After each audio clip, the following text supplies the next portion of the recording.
Hi everyone, welcome to the Whiteleyverse with me, Connor Whiteley, for another daily short story.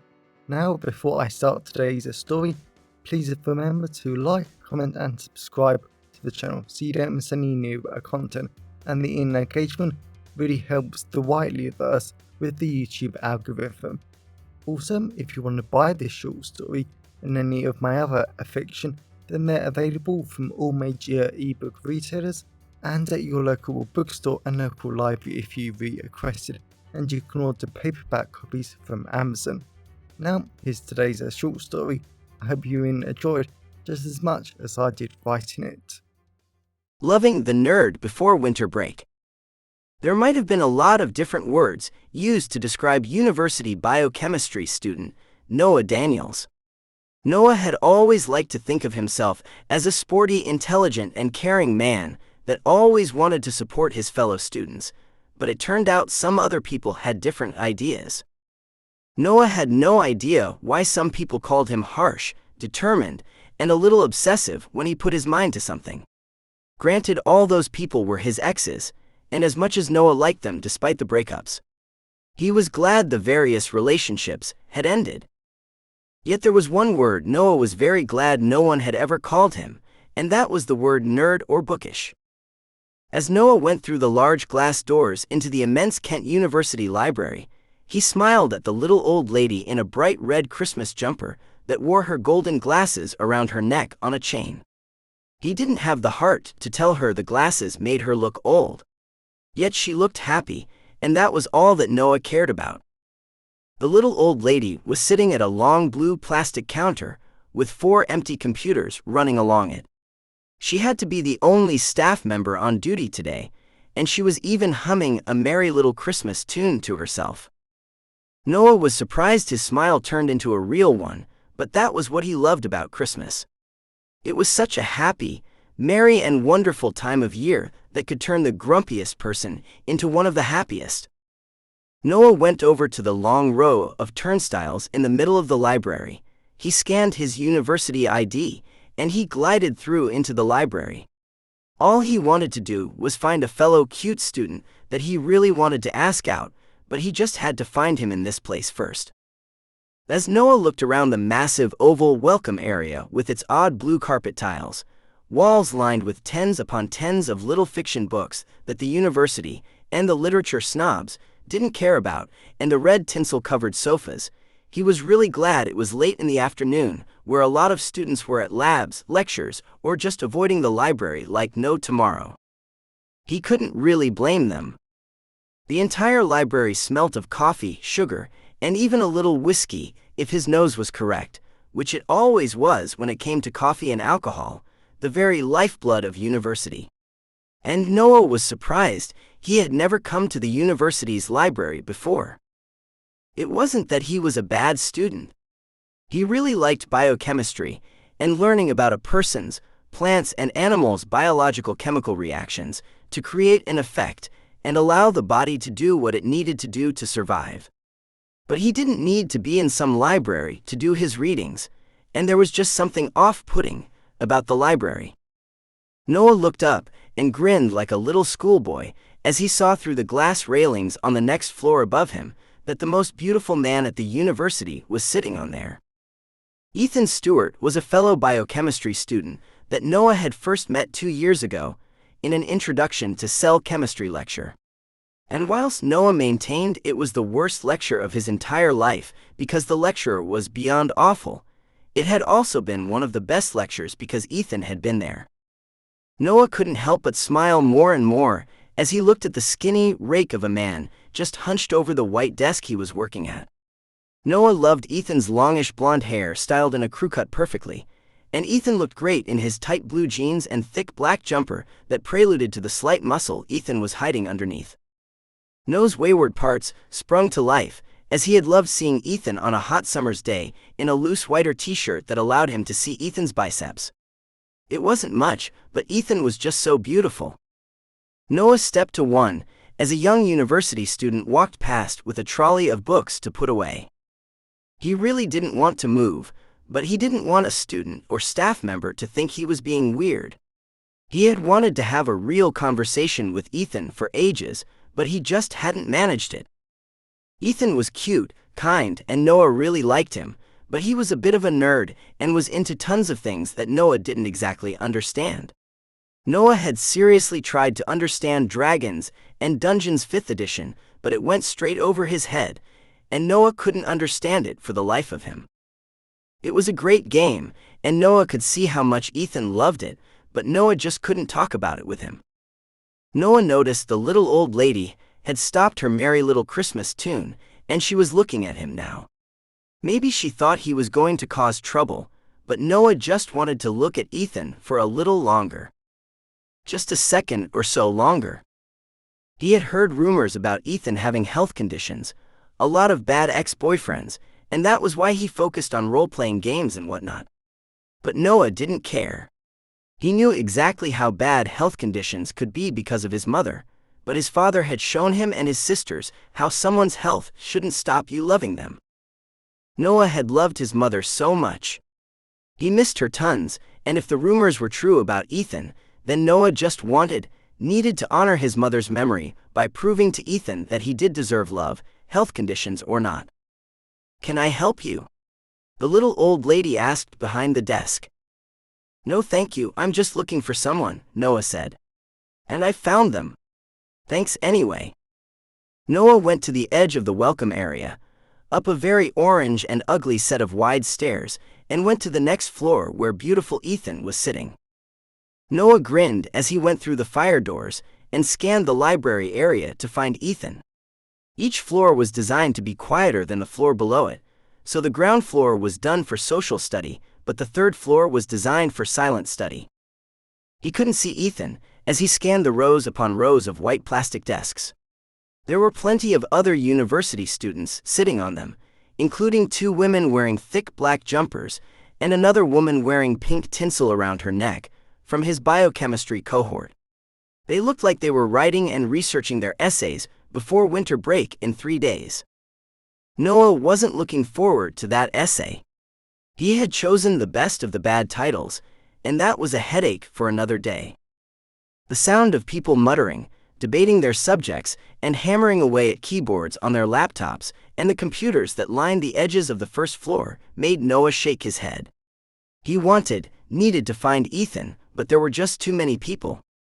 Noah went past the rows amongst rows of white tables and nodded at some of his other fellow biochemistry students as he went.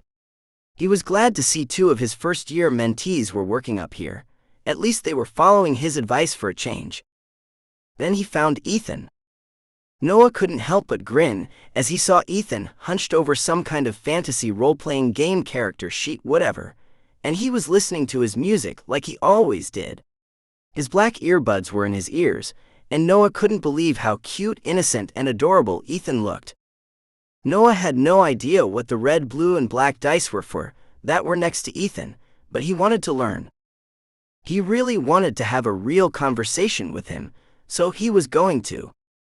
Noah went over to Ethan, pulled out a thin black chair that Noah was fairly sure would break if he put too much pressure on it, and he tapped Ethan on the shoulder. Ethan jumped and frowned, and then grinned when he saw Noah sitting there. Noah gasped, and a lump formed in his throat as he looked into Ethan's sweet hazelnut eyes. He had actually forgotten how beautiful, stunning, and cute Ethan was up close. He was even more perfect up close than from a distance. "Hey," Noah said, almost annoyed at himself because it was all he could say. "Hey back," Ethan said. "Come to try and talk to me again about nerd stuff." Noah blushed and his entire body warmed up. He hadn't meant to be so lame and desperate last month that he had basically cornered Ethan and tried to strike up a conversation with him, and ended up making both of them uncomfortable. "Yeah, not my finest moment." "I'm sorry," Noah said. "I know you are," Ethan said, rolling his dice in between his fingers. "You look nice." Noah laughed. It was so Ethan to say something like that when all he was wearing was yesterday's jeans, activewear jumper, and some dirty trainers. "Thanks, but what are doing here? I thought Professor French said you didn't need to come to tomorrow's lecture. I thought you would have ran back home by now," Noah said, really glad Ethan had stayed. No, of course not.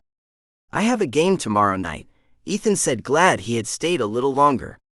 Then I'm going home to Devon for a month. What about you? I was going to skip the class tomorrow, but I wanted to see you first, Noah said. He couldn't believe he had been so open, and he realized that was the closest he had ever come to telling Ethan how he felt, and how he wanted to spend a lot more time with him than they were currently doing. Ethan grinned and stopped playing with the dice in his hands. Christmas carols started playing from someone's laptop before they closed whatever screen they were on, and nodded and smiled their apologies to everyone. Noah and Ethan laughed, and Noah knew he would never ever get tired of hearing it. I know you like me, Ethan said. I've known ever since you stared at me in the summer. Why did you stare at me, by the way?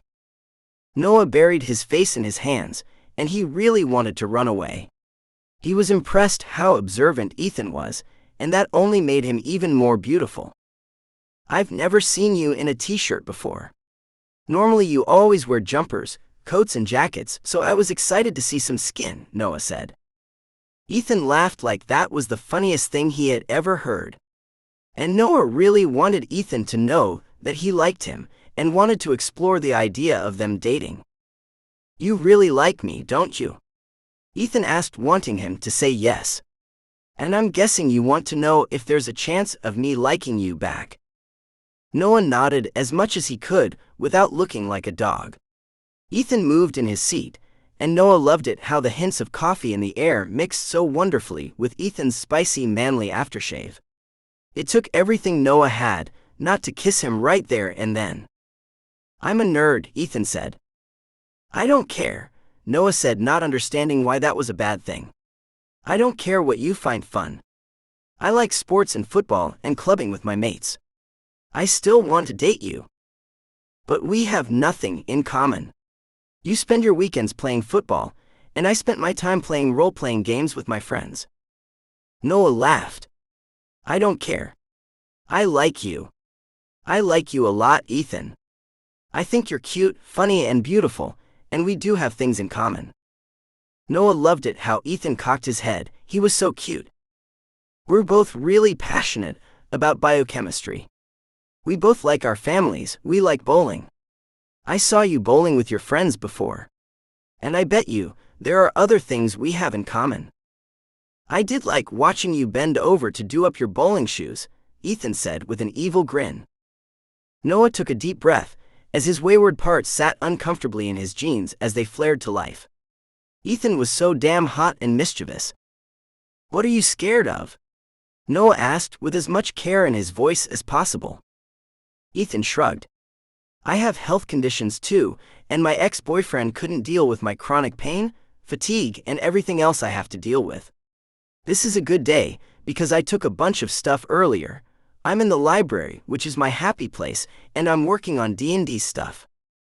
Noah's face was starting to hurt from smiling so much.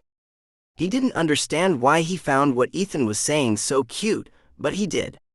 It might have been that Ethan was saying this so gently, so honestly, and so openly, that Noah couldn't help but admire him even more. And if we date, we will address any issues that come up when they come up, Noah said.